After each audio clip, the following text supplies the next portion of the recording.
Hello YouTube, we're going to restore this. We don't know if we can save that where it says Steelcraft, because we want to buff the handle.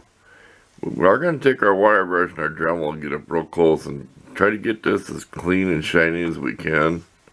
But we want this as shiny as we can make it. We want to try to look it like new, but we're going to use some various sandpaper to get the really nasty gouges out, different grits. And then we'll carefully polish the plastic with our buffer wheels on our drill. I don't know if we can do that. If we come up here and try to miss it, we'll see what happens. So stay tuned. I might have a couple in between clips what it looks like, but let's get busy. Let's make this a short one. It's Sunday afternoon. It is about 60 degrees out. Not too bad outside, but I'm still in the shop. It's not bad out, but still, I've got to make a video. I'm so behind from working on the car. Stay tuned for more. Okay, excuse the fan. Everybody does that. I don't know why.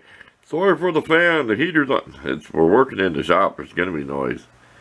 This is all kinds of grits of sandpaper. I mean, they're all laying back here. From 220 to 2500, 3000, whatever, up to the very fine.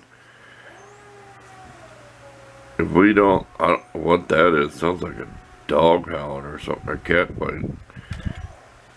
If we don't think we can polish this, did anybody hear that? Let me know if you heard that. Cats fighting?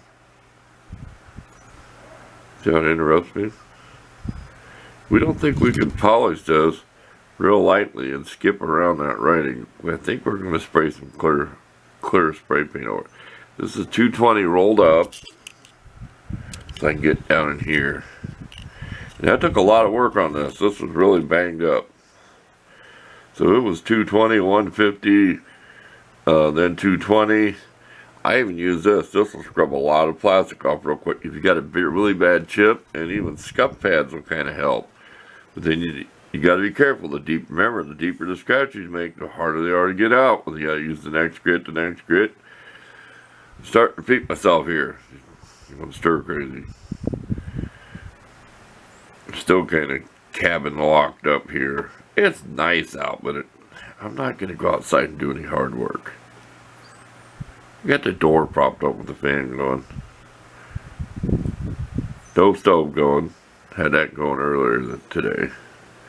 There you go. Hope this ain't too long a video, but I like showing and telling everybody, what I use in case they're going to attempt this. So let's go polish this a little bit and come back and see what it looks like. Well, we're going to call it good enough. I really like this.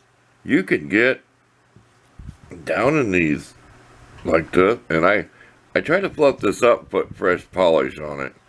And I don't run it super full speed. But out here, this is where I take the polished off, is back here. Like waxing the car, it's going to dry. We're going to call this good enough. I mean, you're going to see scratches and pits, but I'll get a good picture of that. This took a lot of sanding out here, plus to chamfer that edge. But a lot nicer than it was. And I got close to that, but I did not touch I might have went over it with the dry, fluffy part back here. I did not get no polish or nothing on there. So it can still be red. I think I might put this up. I may use it, but I have cheap wood chisels and I'm not a woodworker. So gonna take a break, then on to sanding and polishing up this part. I want this to look really nice because this is quality steel. Drop Forge, Western Germany. I've had pictures on this before when I first got these tools, so hang in there, we'll get this done. I'll show you a little bit of me working. Whatever spray, your favorite. This is pretty good stuff for lifting rust. I've been using this to scrub it. And go in one direction. And that's this side. Then we got some 220 sandpaper. It's not wet dry, it's just for what it does not matter. I've got plenty of it. And then I've been doing this.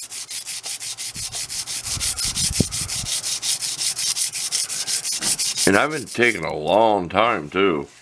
I mean, I probably got a half hour's worth of work on this side.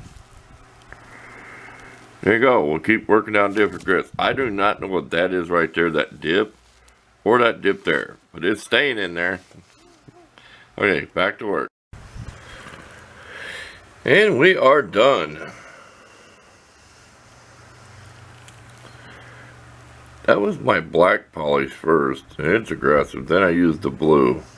So it's, you can say, well, man, but it's not. I mean, you can tell, look at all the defects and everything. It's a working tool. Someday we'll sharpen it. We'll have to put a razor in it. And we do have a whetstone where we can do it by hand. We don't have to use no belt sander or nothing.